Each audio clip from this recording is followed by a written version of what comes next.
রাডারে signal ছিল, যুদ্ধবিমান গেল, কিন্তু আকাশে কিছুই দেখা গেল না। আর তখনই ধরা পড়ল আসল বিষয়।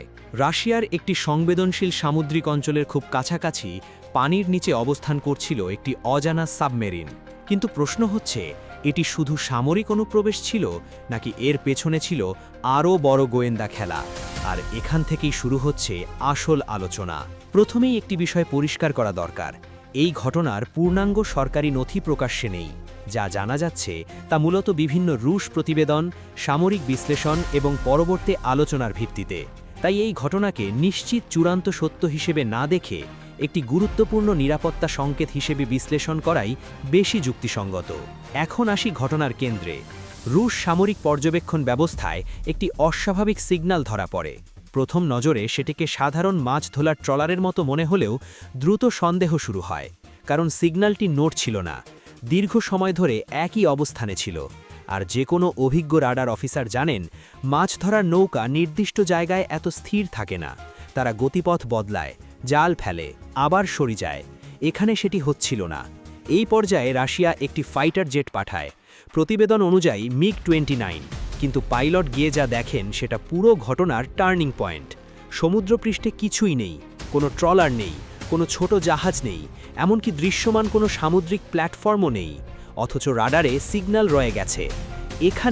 এখানেই রাশিয়ার সামরিক কর্তৃপক্ষ বুঝে যায় সমস্যা পৃষ্ঠে না, সম্ভবত পানির নিচেই। কারণ পানির নিচে থাকা কোনো প্ল্যাটফর্মকে শনাক্ত করা মানে শুধু কিছু আছে জানা না, জানতে হয় ওটা কি, কেন এসেছে, কতক্ষণ ধরে আছে, আর সবচেয়ে গুরুত্বপূর্ণ, সেটি নীরব কেন। এরপর বিশেষ সোনার ইউনিট মোতায়েন করা হয়। এই ধাপে গিয়ে একটি বড় আকারের পানির নিচের অবজেক্ট ধরা পড়ে। পরবর্তী যাচাইয়ে ধারণা শক্ত হয় এটি একটি সাবমেরিন। তারপর আরেকটি সোনার কনফার্মেশনও একই ইঙ্গিত দেয়, অর্থাৎ এটা আর সাধারণ ভুল সিগন্যাল বা সিস্টেম গ্লিচের মধ্যে পড়ে না। এখন প্রশ্ন হলো, একটি অজানা সাবমেরিন রাশিয়ার সংবেদনশীল সামুদ্রিক জোনের এত কাছে এসে স্থির হয়ে থাকবে কেন? এই প্রশ্নের উত্তর খুঁজতে হলে সাবমেরিন যুদ্ধের বাস্তবতা বুঝতে হবে। সাবমেরিন সবসময় আঘাত আনার জন্য আসে না। অনেক সময় এর প্রধান কাজ থাকে সোনার ম্যাপ রেকর্ড করা, প্যাটার্ন ধরা, অর্থাৎ কোন ঘাঁটি থেকে কী ধরনের জাহাজ বেরোচ্ছে, কোন সময় সাবমেরিন চলাচল করছে, পানির নিচে কেমন শব্দ তৈরি হচ্ছে, এসব তথ্য সংগ্রহ করা। সহজ ভাষায় বললে, যদি এই সাবমেরিনটি সত্যিই বিদেশি হয়, তাহলে সেটি সম্ভবত রাশিয়ার সমুদ্রতল নিরাপত্তা ব্যবস্থাকে পরীক্ষা করছিল। আর এই জায়গাটি এখন সবচেয়ে বেশি আলোচনায়, কারণ কোনো সাবমেরিন ঘাঁটির আশেপাশে অজানা সাবমেরিনের উপস্থিতি শুধু অনুপ্রবেশ না, এটা সরাসরি একটি বার্তা। এ বার্তাটি হতে পারে 3 ধরনের। প্রথমত, আমরা তোমাদের কাছাকাছি আসতে পারি। দ্বিতীয়ত, তোমাদের নজরদারি ব্যবস্থার সীমাবদ্ধতা আমরা বুঝতে চাই। তৃতীয়ত, প্রয়োজনে ভবিষ্যতে আরও গভীর অপারেশনের জন্য আমরা এখন তথ্য তুলে ধরছি। আরেকটি গুরুত্বপূর্ণ বিষয় হল, প্রতিবেদনে বলা হয়েছে রাশিয়া পরিস্থিতি দ্রুত সামাল দিতে বিশেষ প্রশিক্ষিত কমান্ডো দলকে বিমানযোগে পাঠানোর সিদ্ধান্ত নেয়।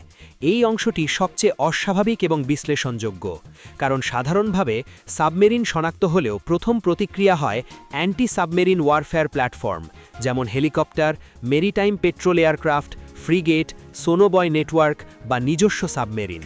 সরাসরি কমান্ডো মোতায়েনের সিদ্ধান্ত ইঙ্গিত দেয় 2 সম্ভাবনা: 1, পরিস্থিতি অস্বাভাবিক জরুরি; 2, উপলব্ধ তথ্যের কিছু অংশ হয়তো পরে রিপোর্টিংয়ে সরলীকৃত বা নাটকীয়ভাবে বর্ণিত হয়েছে।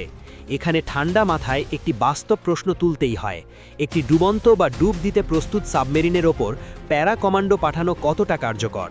সামরিক যুক্তিতে এটি খুব সীমিত উইন্ডোর অপারেশন, অর্থাৎ সাবমেরিন যদি পৃষ্ঠের খুব কাছাকাছি থাকে তখনই এমন পর্যবেক্ষণমূলক পদক্ষেপ নেওয়া সম্ভব। আর ঠিক সেটাই নাকি ঘটেছিল। কমান্ডোরা নামার আগেই সাবমেরিন দ্রুত গভীরে সরে যায়। এখানে যদি ঘটনাটি সত্যি হয়, তাহলে বোঝা যায় সাবমেরিনের ক্রুরারা রুশ প্রতিক্রিয়া খুব দ্রুত শনাক্ত করেছিল। মানে তারা শুধু এসেছিল না, তারা পরিস্থিতিও পড়তে পারছিল। এরপর সামনে আসে আরও গুরুত্বপূর্ণ প্রশ্ন: রাশিয়া কেন আনুষ্ঠানিকভাবে দেশের নাম বলে? এখানে কৌশলগত নীরবতা খুব স্বাভাবিক জিনিস, কারণ প্রমাণ ছাড়া কোনো দেশকে দায়ী করলে কূটনৈতিক ঝড় বয়ে যেতে পারে। আর প্রমাণ থাকলেও সবসময় তা প্রকাশ করা যায় না। কেন? কারণ একবার যদি রাশিয়া বলে দেয় যে কোন দেশের সাবমেরিন তাদের ঘাঁটির কাছে এসেছিল, তাহলে তাকে 2টি জিনিসের জবাবও দিতে হবে। প্রথমত, সেটি এত কাছে এলো কিভাবে? দ্বিতীয়ত, তারা সেটিকে থামাতে পারল না কেন? অর্থাৎ এই নীরবতা শুধু কূটনৈতিক না, অনেক সময় প্রতিরক্ষাগত অস্বস্তি ঢাকার কৌশলও হতে পারে। আপনার কি মনে হয়, এটা শুধুই সামরিক গোপনীয়তা নাকি ভেতরে ভেতরে বড় ধরনের বিপর্যয় বা ব্যর্থতা ঢাকার চেষ্টা? বল্টিক ও উত্তর ইউরোপীয় সামুদ্রিক অঞ্চল এখন বিশ্বের সবচেয়ে স্পর্শকাতর জায়গাগুলোর একটি। ন্যাটো ও রাশিয়ার সম্পর্ক দীর্ঘদিন ধরেই উত্তেজনাপূর্ণ।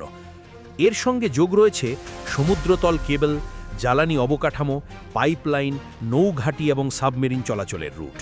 ফলে এই পুরো অঞ্চলে খোলা যুদ্ধ না থাকলেও নীরব প্রতিযোগিতা অনেক আগে থেকে শুরু হয়েছে। এই নীরব প্রতিযোগিতা কেমন? পৃষ্ঠে শান্তি থাকে, পানির নিচে ট্র্যাকিং চলে, রাডারের সীমিত উপস্থিতি দেখা যায়, কখনো ড্রোন, কখনো রিকনসান এয়ারক্রাফট, কখনো গবেষণা জাহাজের আড়ালে সামরিক নজরদারি, আবার কখনো সাবমেরিন। এই ঘটনা যদি সত্যি হয়ে থাকে তাহলে এটা হচ্ছে বিচ্ছিন্ন কৌতূহল। এটা বৃহত্তর আন্ডারসি ইন্টেলিজেন্স প্রতিযোগিতারই একটি অংশ। কিন্তু আন্তর্জাতিক বিশ্লেষকরা এখন আরও এক ধাপে গিয়ে প্রশ্ন তুলেছেন। সে প্রশ্ন হলো, এটা কি কেবল নজরদারি নাকি প্রতিক্রিয়া পরীক্ষা? অনেক সময় লক্ষ্য থাকে শত্রুপক্ষ কত দ্রুত রাডার থেকে সোনারে, সোনার থেকে এয়ারে, এয়ার থেকে কমান্ডো লেভেলের সিদ্ধান্ত যায় সেটা মাপা। অর্থাৎ সাবমেরিনটা হয়তো রাশিয়ার ঘাঁটির তথ্য সংগ্রহের পাশাপাশি রুশ প্রতিক্রিয়ার সময়ও পরিমাপ করছিল। যদি তাই হয় তাহলে এই অনুপ্রবেশের সবচেয়ে মূল্যবান তথ্য ছিল সাবমেরিনের ভেতরে না, বরং রাশিয়ার প্রতিক্রিয়াতে। কারণ প্রতিপক্ষ তখন জানতে পারে রাডার কত দ্রুত সন্দেহ করে, ফাইটার কত দ্রুত ওঠে, সোনার কত দ্রুত পৌঁছায় এবং উচ্চ পর্যায়ে সিদ্ধান্ত নিতে কত দেরি হয়। এই তথ্য যুদ্ধের সময় অত্যন্ত মূল্যবান। এ ধরনের ঘটনা প্রকাশ্যে যুদ্ধ শুরু না করলেও উত্তেজনার স্তর এত বাড়িয়ে দিতে পারে যে ভবিষ্যতের যে কোনো ছোট ঘটনা বড় সংঘাতে রূপ নিতে পারে। এখন দেখার বিষয় রাশিয়া কি করে। তারা কি আরও শক্তিশালী আন্ডারসি সেন্সর নেটওয়ার্ক বসায়? তারা কি টহল বাড়ায়? তারা কি মিত্রদের সঙ্গে কথা শেয়ার না করে এককভাবে এই খেলা খেলতে চায়? নাকি তারা আনুষ্ঠানিকভাবে কিছু না বলে নীরবে প্রতিরক্ষা জোরদার করবে?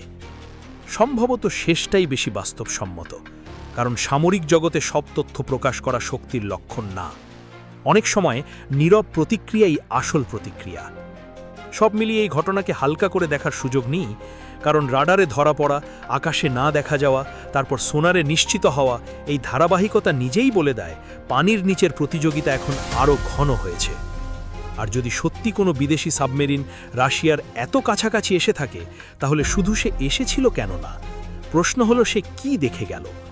এখন পুরো নজর সেদিকেই। পরবর্তী সময় রাশিয়া যদি নজরদারি বাড়ায়, সামুদ্রিক মোতায়েন জোরদার করে কিংবা আন্ডারসি সিকিউরিটি নিয়ে নতুন বার্তা দেয়, তাহলে ধরে নিতে হবে ঘটনাটি তাদের কাছে যথেষ্ট গুরুতর ছিল।